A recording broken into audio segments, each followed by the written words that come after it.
दोस्तों करीब 15 या 20 दिन से आप में से काफ़ी दोस्त हैं जो सोशल मीडिया पर लगातार मुझे मैसेज कर रहे थे, कह रहे थे कि सर जॉन डन को as a metaphysical point explain करो, हमारे एग्जाम में क्वेश्चन बनता है। तो किस तरह से हम एक वैलिड पॉइंट बनाकर कुछ पॉइंट्स बता दो जो सही पॉइंट्स हों और जिसमें हमारे नंबर कटे नहीं। दोस्तों आज की इस वीडियो में हम लोग बात करेंगे John Donne as a metaphysical point. इनको लव पॉइंट भी कहा जाता है, लेकिन लव पॉइंट से ज़्यादा इंपॉर्टेंट है हम इनको एज अ मेटाफिजिकल पॉइंट समझें। तो आज की ये वीडियो बड़ी कमाल की होने वाली है दोस्तों। इसमें सारे पॉइंट्स में चार्ट बनाकर, ग्राफ बनाकर आपके साथ में डिस्कस करूंगा। फिर मिलते हैं इस वीडियो के एंड में। दोस्तों अगर आप मेटाफिजिकल पोएट्री पढ़ रहे हो तो अक्सर आपसे एक सवाल ज़रूर पूछा जाता है आपके एग्जाम्स में कि Donne as a metaphysical poet explain करो, उनके मेरिट्स और डीमेरिट्स को बताओ।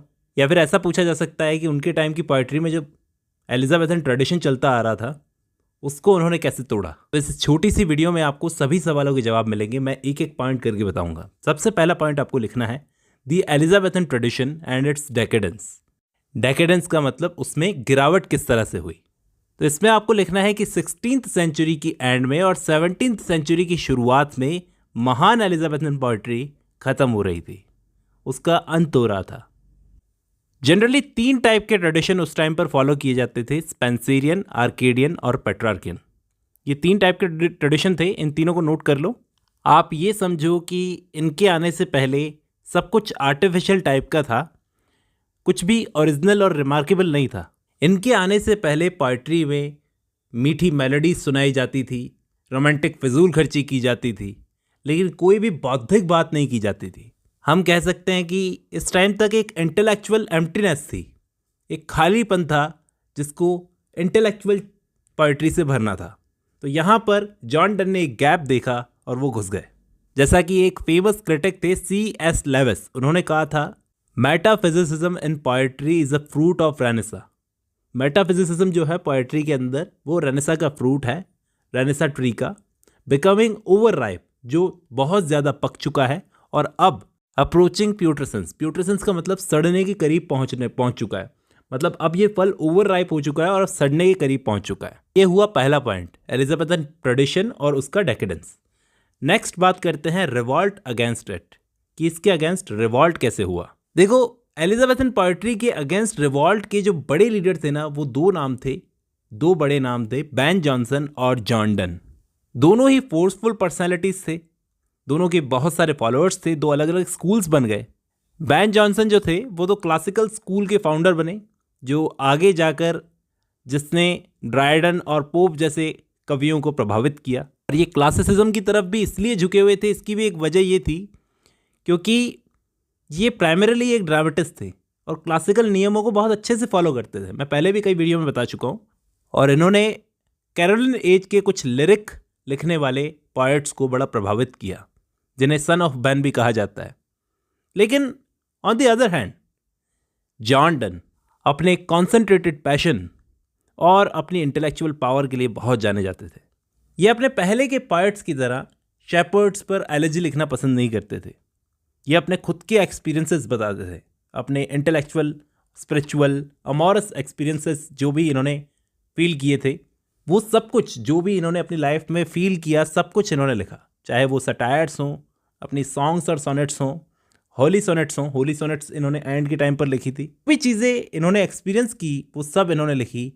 इमेजरी चीज़ें नहीं चलती थी इनके दिमाग में, तो इनको हम काफ़ी हद तक रियलिज्म और सिनिसिज्म के करीब मान सकते हैं। तो ये हो गया दूसरा पॉइंट कि इन्होंने और बैन जॉनसन ने किस तरह से ओल्ड पुराने एलिजाबेथन ट्रेडिशन के अगेंस्ट रिवॉल्ट किया अपने अपने तरीक़ों से पोइट्री लिखकर। इनका जो स्कूल था उसको मेटाफिजिकल स्कूल के नाम से जाना जाता है। उसके बारे में भी आप चाहे तो तीसरा पॉइंट बनाकर डिटेल से लिख सकते हो, जिसके अंदर इनके जो फॉलोअर्स थे वो थे Richard Crashaw, George Herbert, Henry Vaughan, Abraham Cowley. फिर इनके मेटाफिजिकल स्कूल के बारे में डिटेल से बताते वक्त आप इस वर्ड का मतलब बता सकते हो कि लिटरल मीनिंग होता है इस वर्ड का मेटा मतलब बियॉन्ड, फिजिक्स का मतलब होता है द फिजिकल वर्ल्ड। और ये जो वर्ड था metaphysical first time John Dryden ने यूज़ किया था जब उन्होंने एक बहुत फेमस फ्रेज दी थी, डन अफेक्ट्स द मेटाफिजिक्स। फिर इसके बाद डॉक्टर जॉनसन ने, सैमुअल जॉनसन ने इनको मेटाफिजिकल नाम से पॉपुलराइज किया, मतलब अच्छे तौर से नहीं किया था। बाद में T.S. एलियट ने इनकी फेम को और बढ़ाया मॉडर्न एज में। बाद आप मेटाफिजिकल इमेजरी और कंसीट के बारे में ज़रूर बताओगे।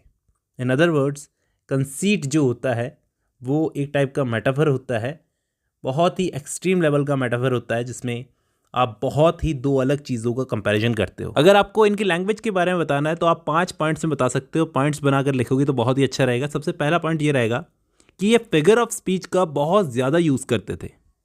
दूसरा पॉइंट ये कि इनकी सिमिलीज और मेटाफर्स जो होते थे बहुत दूर के हैं, मतलब ऐसे अनफैमिलियर सोर्सेज से इन्होंने अपने मेटाफर्स और सिमिलीज को उठाया है जो किसी को भी नहीं पता, न जाने कहाँ से उठाए हैं इन्होंने। तीसरा ये कि इनके जो फिगर्स हैं, फिगर ऑफ स्पीच, वो कहीं तक भी लिमिट नहीं है जिनकी, कहीं तक भी जा सकते हैं।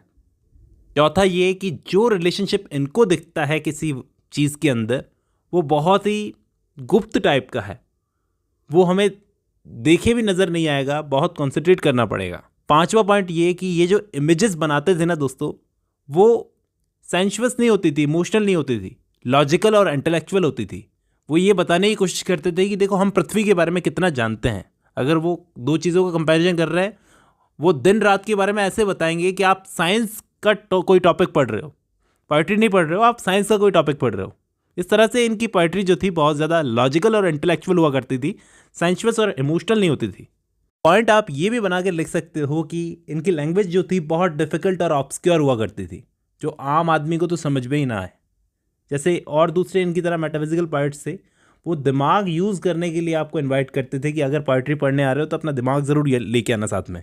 वो अपनी लैंग्वेज से, अपनी कंसीट से ऐसी चीज़ों को एक साथ लेकर आते हैं जो हम इमेजिन भी नहीं कर सकते। जैसे अब्स्ट्रैक्ट को और कंक्रीट को एक साथ ले आएंगे, स्पिरिचुअल और मटेरियल को एक साथ ले आएंगे, फाइनाइट और इनफाइनाइट को एक साथ ले आएंगे। आप इमेजिन भी नहीं कर सकते ये उन चीज़ों को एक साथ ले आते हैं।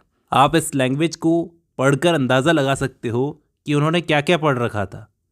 मिडीवल थियोलॉजी, रिलीजियस की फिलॉसफी, एस्ट्रोनॉमी, ये सारी चीज़ें पढ़ रखी थी। और जो उनके टाइम पे साइंस जो नई नई डेवलप हो रही थी, उनकी काफ़ी सारी थ्योरीज पढ़ रखी थी। खगोल शास्त्र पढ़ रखा था, एस्ट्रोनॉमी। तो ये सारी चीज़ें पढ़ने के बाद में ये चीज़ आप उनकी पोएट्री में देखते हो तो आपको ऐसा लगता है कि यार ये आदमी कितना पढ़ा लिखा था, ये कितना कुछ जानता था। ये इनकी लैंग्वेज समझ में आने लायक नहीं थी, साफ नहीं थी, इसलिए डॉक्टर जॉनसन ने इनको यॉक्ड बाय वायलेंस टुगेदर कहा था। ये एक बहुत ही फेमस फ्रेज़ है डॉक्टर जॉनसन की बोली हुई इनके लिए, तो आप नोट कर लेना। इसका रीज़न शायद ये था कि डॉक्टर जॉनसन को ऐसा लगता था कि अगर रीडर को कोई चीज़ समझ में नहीं आ रही तो ऐसी चीज़ लिखनी क्यों है। लेकिन यहाँ पर आप ये सोचो कि जॉन डन ने जब ये चीज़ें लिखी तो उनके रीडर को कितना समझदार होना पड़ेगा उनकी ये चीज़ें समझने के लिए। एक क्वालिटी ये थी जॉन डन की कि वो अचानक से अपनी पोएट्री को शुरू कर देते थे। जैसे इनकी एक पोएम है कैनोनाइजेशन, अगर आपने पढ़ी हो तो उसमें ये बोलते हैं for God's sake hold your tongue and let me love. तो ऐसा लग रहा है बोलचाल वाली लैंग्वेज में कोई हमें निर्देश दे रहा है, अचानक से शुरू कर दिया, हमें कुछ समझ में नहीं आ रहा। फिर वो ऐसा बोलते थे, ओ हत्यारी मैं तेरे तिरस्कार से मर गया हूँ। इस तरह से अगर कोई पोएट्री शुरू होती है तो ये बड़ा अलग तरीका था जो डन ने यूज़ किया अचानक से पोएट्री शुरू करने का, और वो भी आम बोलचाल की कोलक्वल लैंग्वेज में। अगर आप चाहो तो टी.एस. एलियट का यूनिफिकेशन ऑफ सेंसिबिलिटी वाला पॉइंट भी यहाँ पर लिख सकते हो कि किस तरह से ये यूनिफिकेशन ऑफ सेंसिबिलिटी पर ध्यान देते थे। वो एक बहुत क्लेवर लॉयर की तरह अपनी बातों को साबित करने के लिए दलील पे दलील देते हैं अपनी पोएट्री के अंदर। ये काफ़ी अच्छी चीज़ है। जैसे उनकी एक फेमस पोएम है वैलिडिक्शन फॉरबिडिंग मॉर्निंग, उसके अंदर वो बहुत अच्छी अच्छी दलीलें देते हैं अगर आप पढ़ो तो। एलियट ने इनकी इसी खूबी के लिए इनकी यूनिफिकेशन ऑफ सेंसिबिलिटी की काफ़ी तारीफ़ की। तो इस तरह से हम लोग पॉइंट्स लिख सकते हैं और एंड में हमें समरी ज़रूर देनी है दोस्तों, पॉइंट्स बना के। हमने अभी तक जॉन डन के बारे में जो कुछ भी बताया, उनके चीफ कैरेक्टरिस्टिक्स क्या थे कि वो कॉम्प्लेक्स और डिफ़िकल्ट पोएट्री लिखते थे, कंसीट का यूज़ करते थे, बहुत ही अलग अलग कॉन्सेप्ट्स को साथ में लाते थे, बहुत इंटेलेक्चुअल टोन होती थी, काफ़ी कुछ पढ़े लिखे थे, वो एक क्लेवर लॉयर की तरह आर्ग्यूमेंट्स का यूज़ करते थे अपनी पोएट्री के अंदर। और आप काफ़ी सारे इनकी पोएम्स के एग्जाम्पल भी दे सकते हो। तो इस तरह से अगर आप अपने आंसर राइटिंग करोगे तो मैं उम्मीद करता हूँ आपको अच्छे नंबर मिलेंगे दोस्तों। अब जब आपने ये वीडियो ख़त्म कर लिया तो मैं उम्मीद करता हूँ आपको जो भी मैंने समझाया यहाँ पर सारे पॉइंट समझ में आए होंगे दोस्तों। तो ये सब आप लिख सकते हो अपने कॉपी में, और भी काफ़ी सारी चीज़ें हैं इनके बारे में, वो हम किसी और वीडियो में डिस्कस करेंगे। चलिए आज की इस वीडियो में बस इतना ही, मिलता हूँ नेक्स्ट वीडियो में।